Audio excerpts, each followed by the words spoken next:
Hello viewers, life style Tamil YouTube சேனலுக்கு உங்க எல்லாரும் வரவேற்கல ரொம்ப மகிழ்ச்சி. வீடியோ போட்டு ரொம்ப நாளாச்சு. நமக்கு இங்க உள்ள சுச்சுவேஷன் உங்க எல்லாருக்கும் தெரியும். அதனால நாட்டினுடைய சில சட்டத்திட்டங்களை நம்ம ஃபாலோ பண்ண வேண்டியது, பின்பற்ற வேண்டியது ரொம்ப முக்கியமான ஒரு விஷயமா இருந்துட்டு இருக்கு. அதனாலதான் வீடியோக்கள் நம்ம போடல. இப்போ ஒரு முக்கியமான ஒரு தகவல், ஒரு அப்டேட் வந்திருக்கு. இது இந்த சுச்சுவேஷன்ல ஒரு சந்தோஷமான தகவலாகவும் எடுத்துக்கலாம். அதாவது இங்க குவைத்துல வந்து பாத்தீங்கன்னா உங்க எல்லாருக்கும் தெரியும். கேட்டகரி, அதாவது விசாவை பொறுத்த வரைக்கும் விசா கேட்டகரி நிறைய கேட்டகரி இருக்கு. இந்த அஹ்லின்னு சொல்லக்கூடிய 18ஆம் நம்பர் கேட்டகரியில 5 வகையான கேட்டகரி விசாக்கள் இருக்கு. அஹ்லி விசா அல்லாது 18ஆம் நம்பர்ல தான் வரும் எல்லாமே. இதுல அஹ்லி விசா அல்லாது முபாரக் அல் கபீரா இருக்கட்டும், மஸ்ரா, மஸ்னா, மீன்பிடி தொழில்கள், இது எல்லாமே இதுல வரும். இதுல வந்து இப்போ கவர்மெண்ட் அறிவிச்சிருக்கக்கூடிய அறிவிப்பு என்ன அப்படின்னா, இந்த நடுத்தர வர்க்க தொழில்கள் இருக்கு பாத்தீங்களா, இந்த தொழில்ல இருக்கக்கூடியவங்க எல்லாமே வந்து அந்தந்த கேட்டகரியில சேமா இருக்கக்கூடிய கேட்டகரியில மட்டும், அதுவும் 3 வருஷம் கடந்திருந்தா மட்டும்தான் அவங்க வந்து விசா வந்து அதே கேட்டகரியில, அதே ரிலேட்டட் கேட்டகரியில மட்டும் மாற முடியும். அதுவும் கஃபீல் எம்ப்ளாயர் வந்து முதலாளி வந்து பர்மிஷன் கொடுத்தா. ஆனா இப்ப இருக்கக்கூடிய சுச்சுவேஷனை கருத்துல கொண்டு அரசாங்கம் மற்ற கேட்டகரியில எல்லாம் நீங்க வந்து மாறுறதுக்கு உண்டான ஒரு அனுமதியை கொடுத்திருக்காங்க.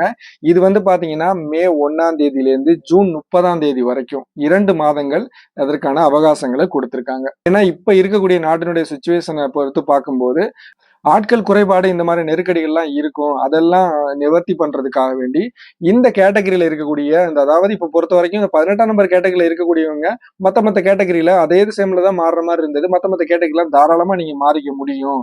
அகலியில மாறுறதுனால மாறிக்கலாம், வேற இதுல மாறலாம் அப்படின்ற ஒரு அறிவிப்பை வெளியிட்டு இருக்காங்க. அதுக்கான கால அவகாசம் மே 1ஆம் தேதியில இருந்து ஜூன் 30ஆம் தேதி வரைக்கும் கொடுத்திருக்காங்க. இது அல்லாம 20ல இருக்கக்கூடியவங்க, அதாவது ஹாதிமிசால இருக்கக்கூடியவங்க 18ல மாறலாமா அப்படின்ற விஷயத்துக்குலாம் நம்ம போக வேண்டிய தேவையே இல்லை. அது சம்பந்தமான எந்த அறிவிப்புகளும் வெளி வரல. சப்போஸ் அந்த மாதிரியான தகவல்கள் வந்துச்சு அப்படின்னா கண்டிப்பா நம்ம அப்டேட் பண்ணுவோம்.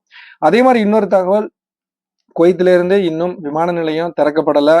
இங்க இருந்து நேரடியா போறதுக்கு உண்டான எந்த ஒரு வாய்ப்பும், நேரடியா போறதுக்கு உண்டான வாய்ப்புகள் எதுவும் இல்லை.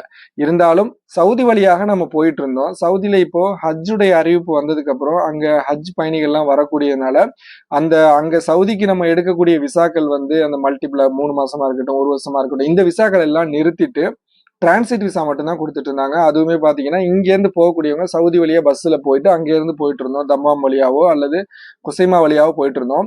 அதுல வந்து பாத்தீங்கன்னா அங்க இந்த விசா அப்ளை பண்றதும் எம்பசில, நம்ம இந்தியன் எம்பசி இருக்கக்கூடிய எம்பசில அப்ளை பண்ணி கொடுத்துட்டு இருந்தாங்க. டைரக்டா அந்த ஏர்வேஸ்ல இருந்தும் அப்ளை பண்ணி கொடுத்துட்டு இருந்தாங்க. இப்ப எம்பசில அதை நிறுத்திட்டதா நேற்றைய தினம் அறிவிப்பு எடுத்திருக்காங்க.